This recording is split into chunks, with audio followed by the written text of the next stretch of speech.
Rav Yonatan Abishitz was once traveling for Shabbat, and as he entered the room to pray Shacharit, it was very important to him just not where he was going to pray, but who he was going to pray next to. So he looked around the room and saw a person praying in the corner with humility, with tears. He said, you know what, this is a good person to pray next to.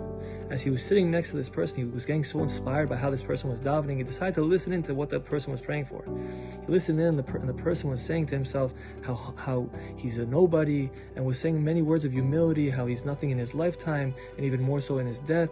And Rav Yonatan Abishitz was like, wow, this person is such a humble person. All of a sudden, they got up to Torah reading, and the Gabbai was giving out the different aliyot, and he gave out shlishi to one of the other members of the minyan.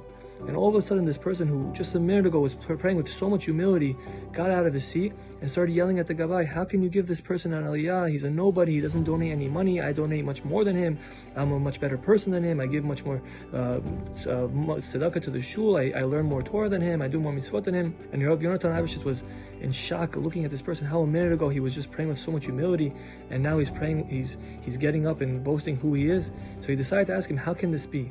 And the man answered him, he said, you know, Rabbi, compared to Hashem, I'm really nobody. But compared to this person, I'm a somebody.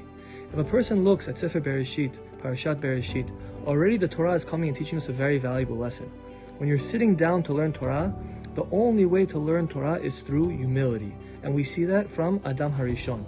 Adam Harishon, as soon as his wife gave him to eat from the tree, and Hashem brought the plague of death, he created the concept of death, what does Adam do?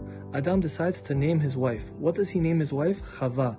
Chava, the pasuk comes and tells us, is Em Kol Chai, the mother of all living. A minute ago, Adam Harishon is tested. He could get angry. How can Chava do such a thing? How can she give me from this tree? Look what she's done. Look what she's brought to the world. We're getting kicked out of Gan Eden. But Adam Harishon decides, for the sake of shalom, in order to maintain shalom, peace in the world, and for not just now, but for future generations, he's going to name his wife a positive name. What the outcome is, the reaction that we have is in our hands. What happened is not in our hands. Obviously, Hashem has a purpose for everything, a reason for everything. But Adam Harishon realized that the only thing that's in my control is my reaction. Therefore, instead of naming my wife a bad name, I'm going to name my wife a positive name. So this way, for all future generations, they should remember her for good. And why was Adam able to do this? How was he able to do this? Because he remembered where he comes from. Adam comes from the word Adama. If a person remembers where he came from, a person humbles himself, he will always have a positive reaction.